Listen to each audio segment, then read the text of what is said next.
There is a popular idea that artists must be broke and isolated during their life because their art goes unappreciated. Some people believe this is the mark of a true genius. But wouldn't a true genius be able to make money with their art?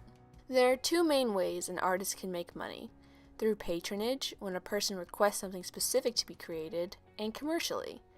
The church was historically one of the biggest patrons of the arts, supporting artists like Michelangelo and composers like Mozart. Commercially, artists make their money by selling to the masses. Instead of simply being told what to do like patronage does, they had to guess what the market wanted in order to make their living. William Shakespeare and Charles Dickens were both extremely successful commercially, though Shakespeare also looked for patronage. Artists do not create their own means of living, meaning they do not grow their own food or provide anything vital to society.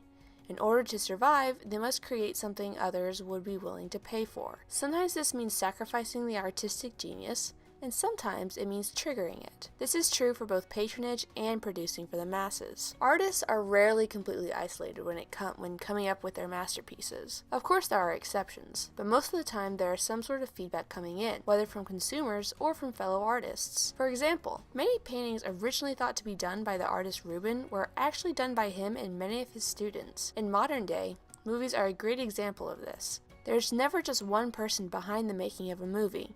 There are hundreds and sometimes even thousands.